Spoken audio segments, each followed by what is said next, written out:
We'll be doing the Spyder Black Projector Headlights installation. And here the first thing you want to do is take the grill off. The grill is put together, is held together by a few screws, 6 screws, and basically you just take those off. One by one you take that off. Once you finally take that all off, there are some not some notches that hold the grill in place, and if you look underneath here you'll see there they are, little clips. What you have to do is put your finger underneath or a screwdriver and then push it up so that way it will release the grill from the frame. It might take you a little while, but once you do that it should pop right up.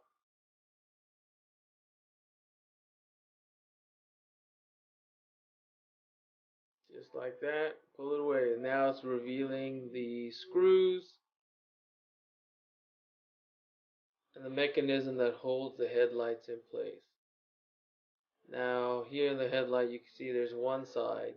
You will also have to release the turn signals, and there's one bolt that holds the turn signal in place. That was that one. And then there are some uh, lock screws that go into place. They don't screw actually, they just kind of have rivets on it that holds it in place with a spring type mechanism.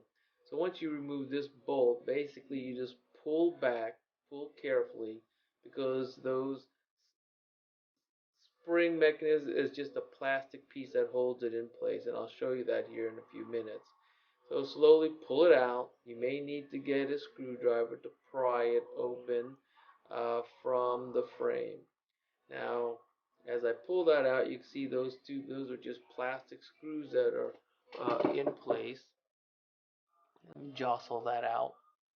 There they are. I'm pointing to them. As you see here with the screwdriver, that's where those plastic screws are going to go. Right there to there. And there's one more that goes on the other side. Right there and to there. And basically those little plastic pieces that hold in place.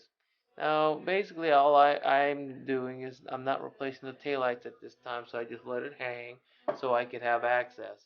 Now what holds the headlights in place are these little clips, which I'm showing you here. I just pulled one out and I just got a needle nose and pull and then put it together and then yanked on it.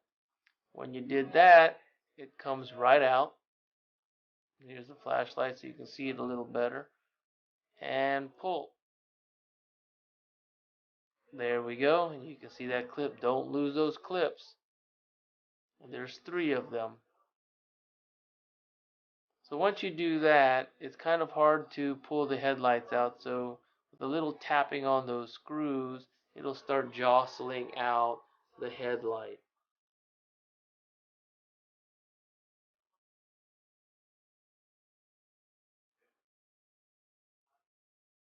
There I am, kind of banging it with just the tool because I'm lazy. And then it comes out, and then you can see there it is. So with the wiring, just basically that twist off there, you just twist that off, and then that'll allow you to pull out the light, the bulb, the headlight bulb. There are some clips there that you'll have to pop out, and mine is so old that when I popped it, you have to be careful because you can break the clips, which I did. Maybe you'll have better luck. But once you do that, it releases the headlights. And here's a comparison of the Spyder Black Projector Headlights, front and back, compared to the OEM headlights that Ford provides. Same shape, but obviously different.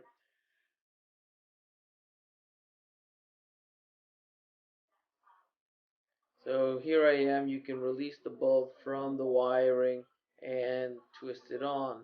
Now what I found inside of this bulb, and you have to be very careful, is within the Spyder lights there are these 3 notches, and they don't line up perfectly. It was a really pain in the neck, pain in the freaking ass to figure this out. I didn't want to damage it in case I didn't like to if I wanted to return it, and it just wouldn't fit in because that lamp has notches that'll fit to the molding. I finally had to just squeeze those pieces out so that way this bulb would fit in properly. Now take a look at this and be cognizant of how I'm doing this, because my first pass was wrong. Right there is the right way, where the lock mechanism for the wiring goes straight up. It's supposed to be up like that. What I did was I put it off to the side where it finally fit in like that, not realizing the impact to the low beams and high beams. It needs to be in that direction that I showed you, and you'll see the impact of that later on when I discovered it. So I thought I'd just go ahead and put it on, and then of course the package comes with that screw on to hold the bulb in place. I then put the wiring on, and I put the wiring on, and then from that point I left it alone. And then here are the mechanisms that I just tried to recreate the same distance from the OEM parts, and so all I did was screw that in to fit. Now on this, I put it in, but it wouldn't fit, so I had to put it on the next level, and basically by squeezing that mechanism together, allows you to pull it out and then put it into the second level. Once I did that, I was able to fit this back into position in the headlight frame. This was a little troublesome, and it took a couple tries to make happen. So once I got it in there, it didn't fit. It seems like the molding, the size that fit into the slide or to the frame, it just wouldn't go, and I just didn't understand why. So under closer inspection, it turned out that the molding I had was too small uh, the for the frame. So here I am, filing away the plastic.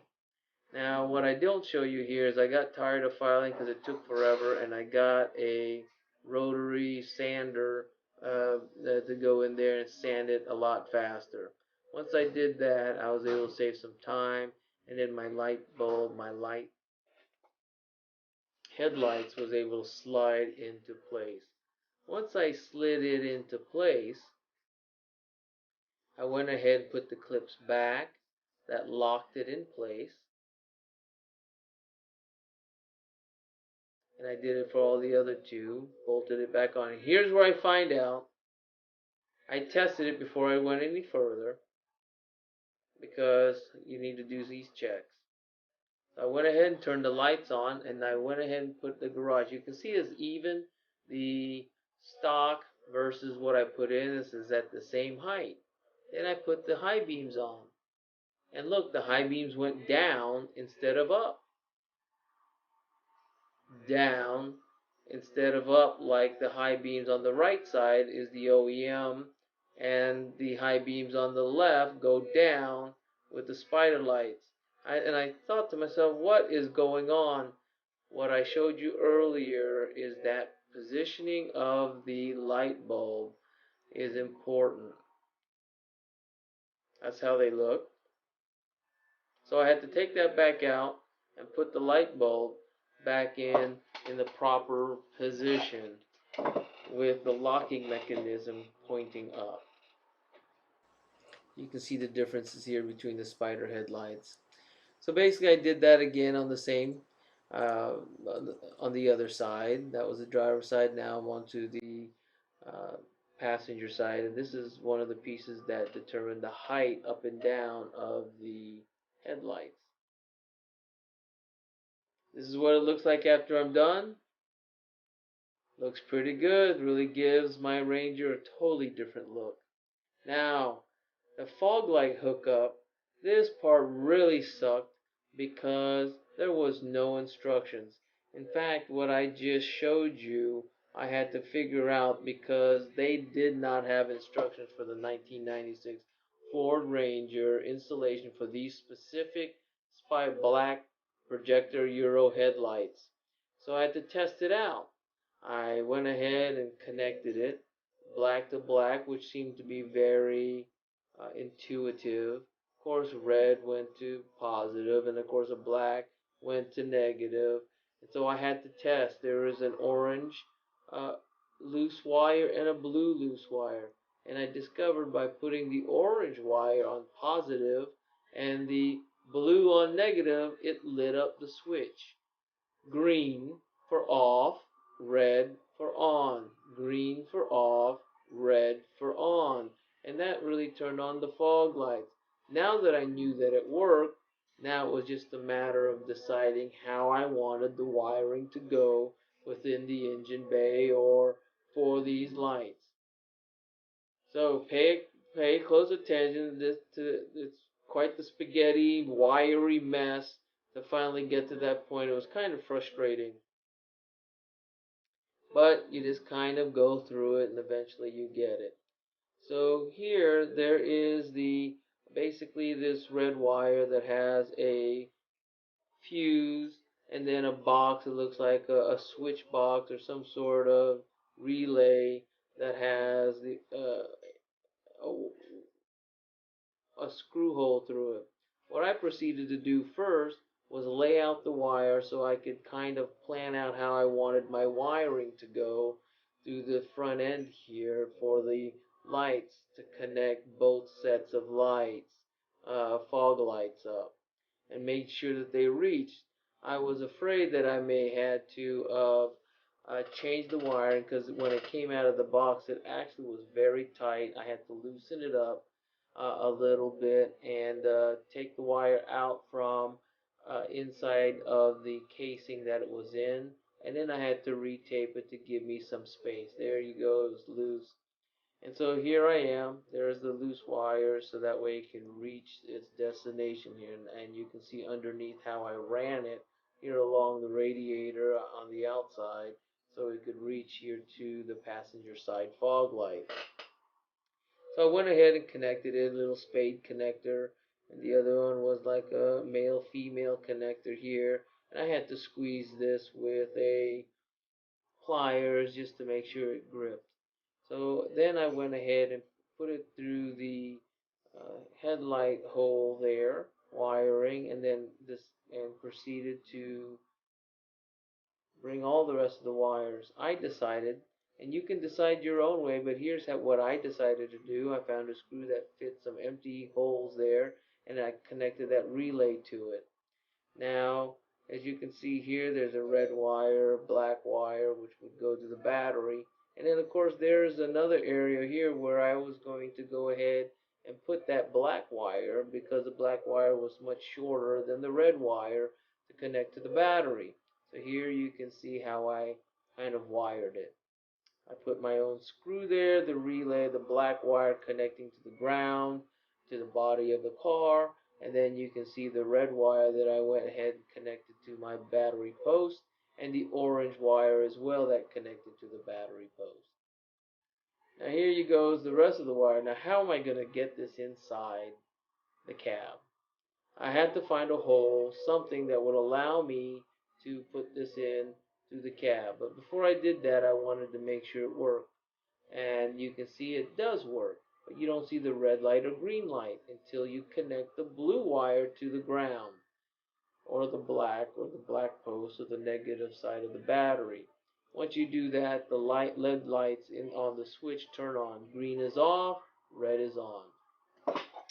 So what I did was I found a rubber hole in the firewall and I punched it out from underneath behind the brakes. There is the hole from the engine bay. So there is the rubber piece that fills that hole, and I decided to go ahead and drill a hole through that rubber piece so I could pass the wire through.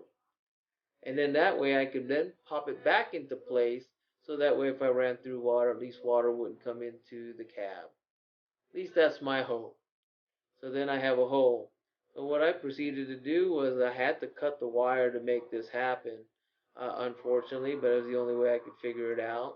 So then I went ahead and punched the wire through the rubber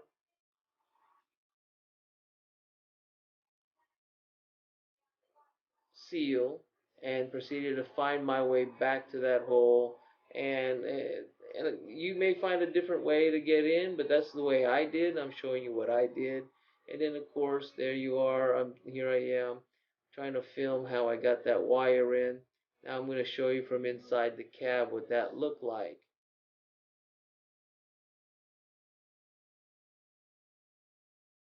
Shoved it in as much as I could.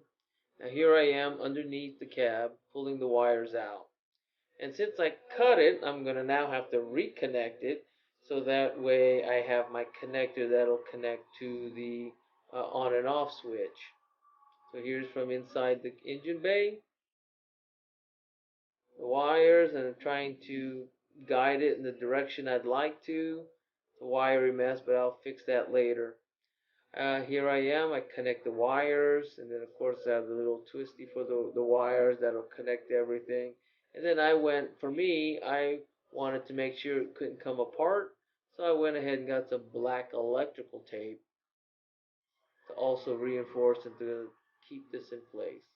Here you go, the black electrical tape wrapping around the wire twisty.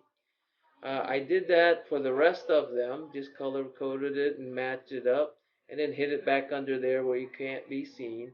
And then the rest of the wires I ran up through from underneath the carpeting and then up to where the location I wanted to have the switch connected to or placed.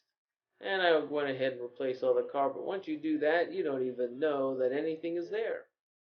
It's fantastic. So here's where I decided to put it right next to the ashtray.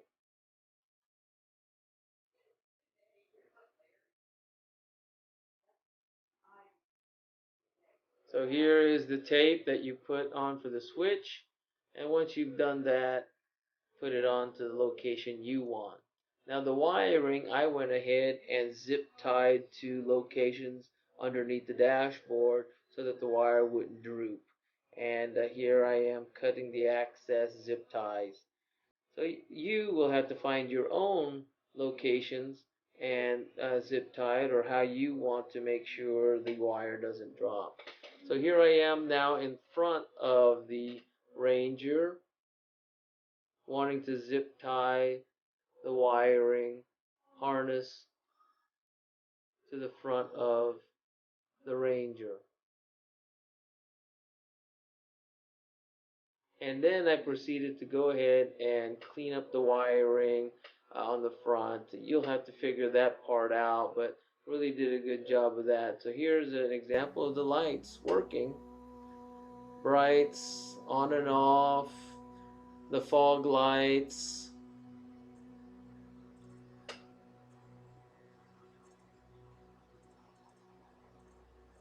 on and off,